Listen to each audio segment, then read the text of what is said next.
Köhnə avtomobillərlə bağlı qoyulan sərt qadağalar ölkəyə ili yeni maşınların gətirilməsinə səbəb oldu. Artıq insanlar istehsal ili köhnə yox, yeni, Avropa standartlarına cavab verən və daha çox Çin istehsalı olan avtomobillərə üstünlük verirlər.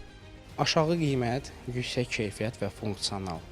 Bu iki faktor olduğu təqdirdə artıq bu qaçırılmazdır. Çünki niyə bahaya qaçsın müştəri?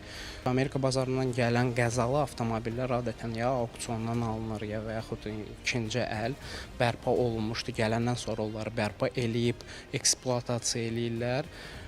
Amma Çin avtomobilləri elə deyil. Çin avtomobilləri 0 kilometrdir, təzədir, ili də təzə, ekspluatasiya dövrü də çox olmayıb və siz avtomobilin ilk sahibi olursunuz.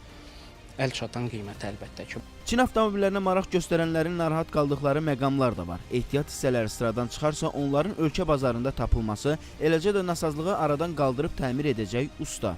46 Çin modelinin ehtiyat hissələri hal-hazırda mövcuddur və asanlıqla əldə olunan hissələr bu işlək hissələrdir, hansı ki filtr hissələri, oynaq hissələri, avtomobillərin faraları, bagaj hissəsi, kapotları, qapılarını rahatlıqla əldə edə bilərlər. Elə biz də içərisində olmağına digər ustalar da can atırlar ki, ən azından hibridlərin, plug-in hibridlərin və yaxud da ki, elektromobillərlə bağlı digər ölkələrə, xarici ölkələrə də üst tutanlar da var ki, bu sahəni ən azından 20-30%-ni öyrənsən əgər, ardından ki, biz özümüz hər hansı bir təhsil almışıq da 100%-ni təhsilini almamışıq ki, onun 50-51%-ni alıb qalanında iş əsnasında bunları öyrənirik. Onlar da əgər 20-30% hər hansı bir ölkədə, Çində və yaxud da ki, digər ölkələrdə öyrənib gəlsələr, onlar üçün də asanlıq yaranar ki, ən azından ustalarda bir fikir formalaşır da. Yəni buna ən azından bilək görək hardan girmək lazım. Əgər bu mühərrik avtomobil getmirsə,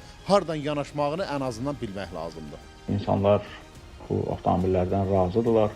Çünki həm ekonom nəqliyyat vasitələridir, həm onların arasında plug-in, hibrid və yaxud da elektromobillər də çoxluq təşkil edir. Bu baxımdan yəni dövlət də bundan razıdır ki, ətraf mühitin qorunması üçün həm ekoloji təmiz nəqliyyat vasitələrinə üstünlük verir insanlar, həm də daha yeni avtomobillərə keçid başlayır.